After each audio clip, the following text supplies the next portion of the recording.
Omniscient Reader's Viewpoint. Kabanata 12. Episode 3 Kontrata 2.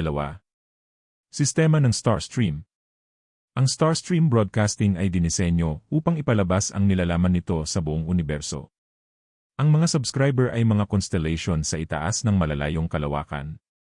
Ang mga aktor ay mga tao tulad ko. At ang tagapagkwento na nag-ugnay sa dalawang panig ay ang dokaibi na nasa harap ko. Ha ha ha ha. Loko ka. Loko kang tao. Dapat ko nang nalaman nung tinanggihan mo ang pag-sponsor ng ibang constellations.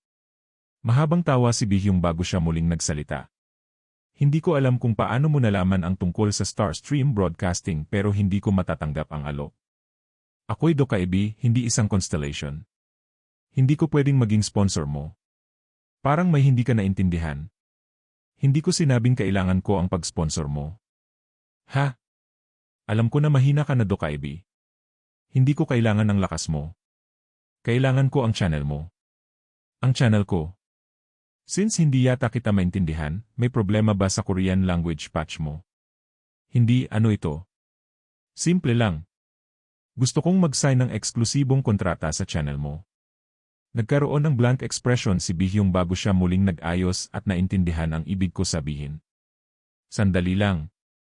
Gusto mong gumawa ng stream contract sa akin ngayon. Ang stream contract ay orihinal na isang kontrata sa pagitan ng dokaibi at ng mga constellation. Ang incarnations ng constellation ay lalabas sa isang partikular na channel at ang dokaibi ay makakatanggap ng bahagi ng coins na kikitain ng incarnation ng constellation bilang komisyon. Karaniwan, ang incarnation ng tao ay hindi pwedeng makialam sa kontratang ito. Tinatawag na sponsorship pero ang kontratang incarnations ay wala ng iba kundi alipin. Haha, ito na. Malasakit. Tawa ni Bihyong habang binabaybay ang kanyang maliit na mga daliri. Nagbabago ang atmosfera sa paligid. Hindi ko alam kung paano mo nalaman ang tungkol sa mga bagay na yon, pero may isang tao pa na naglakas loob magsabi tungkol sa stream contract. Isa pa, isang baliw na hindi kailangan ng sponsor. Nagbago ang tono at ang hangin sa paligid ay puno ng puot. Tama nga, kahit na mababang klaseng dokaibi ay malakas pa rin kumpara sa mga tao. Pero hindi ako titigil. May halaga ang pag-sign ng kontrata dahil wala akong sponsor. Ano? Anong tingin mo ang layunin ng isang constellation para mag-subscribe sa channel?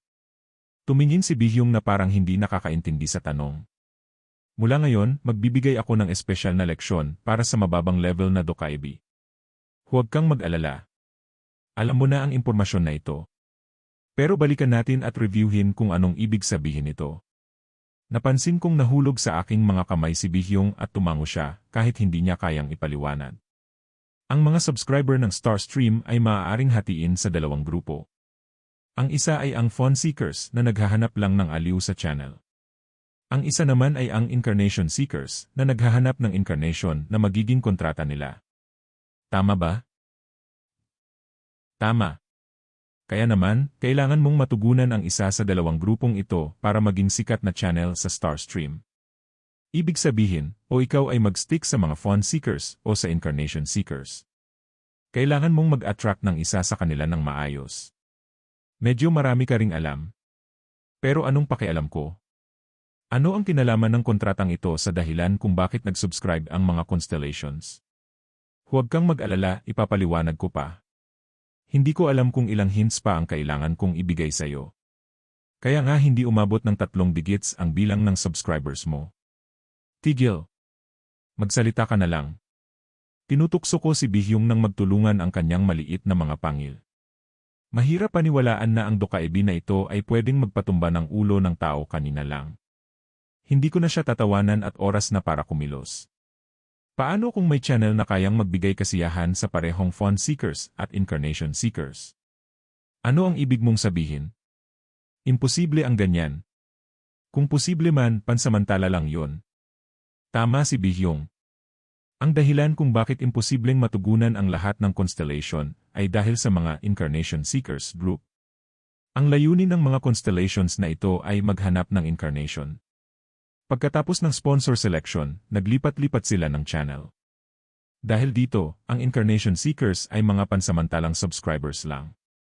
Pero, Yun ay isang kwento kapag ang sponsor selection ay umaandar ng normal. Ano? Paano kung may incarnation na hindi pumirma ng kontrata sa kahit anong constellation? At paano kung ang incarnation na yon ay nagpapakita ng kakayahang mas mataas pa sa lahat ng incarnations na may mga sponsor? Ang pagkakaroon ng isang malakas na incarnation ay mag-aakit ng pansin ng mga constellation. Kung magpapatuloy na hindi pipili ng sponsor ang incarnation na ito, ang grupo ng incarnation searchers ay patuloy na mag-subscribe ng hindi umaalis sa channel. Hold on. Ikaw, ito ba ang dahilan kung bakit hindi ka pumili ng sponsor? Tama.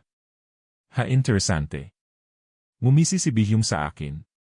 Ang maging pinakamalakas na incarnation ng walang sponsor, kung mayroon man, tiyak na hindi magiging pangarap ang maging pinakamagandang star stream channel. Pero hindi pwedeng mangyari ang ganyan na incarnation. Talaga? Inaamin kong hindi ka normal. Mulat sa pool ay naakit mo na ang pansin ng mga constellation at dahil doon, ako'y nagkaroon ng kasiyahan. Ngunit may hangganan ang iyong mga delusyon. Hindi mo ba napansin yon matapos ang lahat ng iyon?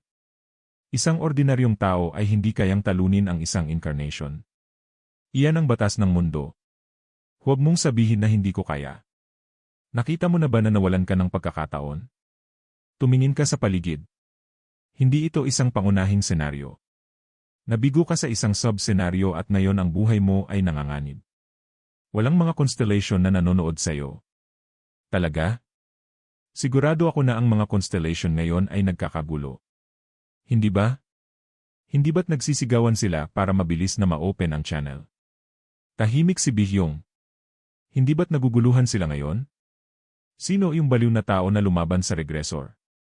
Talaga bang siya ay isang propeta? Kaya ba niyang makita ang hinaharap?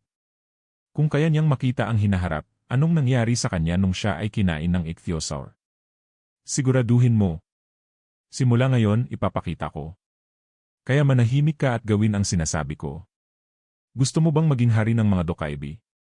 Nagbago ang titig ni Bihyung sa akin. Narinig ko ang tunog ng paglunok niya. Si Bihyung ay nag-aalangan. Sa anumang kaso, wala siyang mawawala kung maniniwala siya sa akin dito. Pagkatapos, mabilis na gumalaw ang mga mata ni Bihyung. Kaya't ayusin muna natin ang pagkatalo sa senaryo. Bigyan mo ako ng 5,100 coins. Anong sinasabi mo? Hindi ako natalo. Ha? Siguro naman ngayon natugunan ko na ang mga kondisyon. Pinakawalan ko ang aking katawan at tumayo mula sa aking upuan. Ang malamig kong katawan ay nanigas. Si Bihyung ay may stupid expression pa rin sa mukha. Buksan mo ang channel. Magsisimula na ito. Simula, ano yun? Pagkatapos, isang mensahe ang narinig sa hangin. Ang nakatagong senaryo ay dumating na. Panandang pandagdag.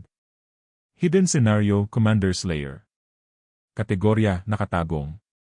Hirap, ipanandang pandagdag. Mga kondisyon sa pag-clear, patumbahin ang ichthyosaur na Sea Commander at makalabas mula sa tiyan nito. Limitasyon ng oras, 1-0 araw. Kompensasyon, 9,000 coins. Pagkabigo, kamamatayan. Panandang pandagdag. Tingnan mo, hindi ko ba sinabing maghanda ka? May 3 uri ng senaryo sa Ways of Survival. Ang pangunahing senaryo ay nangangasiwa sa pag-usad ng pangunahing kwento. Ang mga sub-senaryo ay para sa mga minor na kaganapan. At ang mga nakatagong senaryo ay lumalabas lamang kapag natugunan ang mga espesyal na kondisyon. Anong nangyayari? Nanginginig ang mga labi ni Bihyung dahil sa pagkabigla. Hindi tulad ng mga pangunahing senaryo at sub-senaryo na ang Dokaibi ang may kontrol, ang mga nakatagong senaryo ay may kakaibang katangian, lumalabas sila kapag natugunan ang mga partikular na kondisyon. Hindi mo pa alam yan. Mababa kang klase na Dokaibi. Ikaw ano bang nangyayari? Basta, kung maklear ko ito, mapapatunayan ko na may kakayahan ako para sa kontrata, tama. Pinagmamasdan ni Bihyung ang screen ng senaryo ng may malungkot na mata. Tinitigan niya ako ng maingat at nagtanong. Ang senaryong ito, ang hirap ay ipanandang pandagdag. Talaga bang naniniwala ka na kaya mong i-clear ito? May maliit na alon ng ang tubig ng iloghan ay tumama sa pader ng tiyan ng ichthyosaur. Tumahimik si Bihyung saglit bago muling nagsalita. CJ. Kung matagumpay mong i-clear ang senaryong ito, tatanggapin ko ang kontrata. Ang mga termino ng kontrata ay ikokonsidera pagkatapos ng pag-clear sa senaryo. Ang taas ng mga pangarap mo kaya't buksan ko ulit ang channel. Magtrabaho ka ng mabuti. Sandali. Mahirap kung aalis na siya. Mayroon pa akong kailangang tiyakin. Mayroon ka pang dapat gawin. Ano na naman yon? Ang tono ni Bihyong ay may halong pang-insulto, medyo nakakainis. Ayusin mo ang system error ko. System error? Huwag mong sabihin. Hindi maaaring magka-error ang system.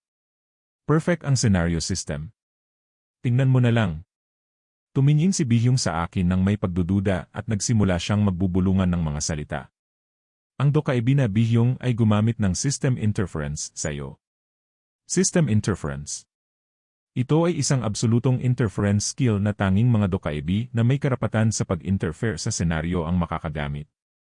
Sa katunayan, hindi pa tiyak kung ang dahilan ng hindi ko pag-access sa attributes window ay isang error o hindi. Pero kahit paano, makakakita ang Dokkaebi ng isang bagay. At kung hindi niya makita, isang pakinabang na rin para sa akin. Ang eksklusibong skill na fourth wall ay na-activate. Sa susunod na sandali, may mga spark na lumipad sa hangin at tumama kay Bihyong.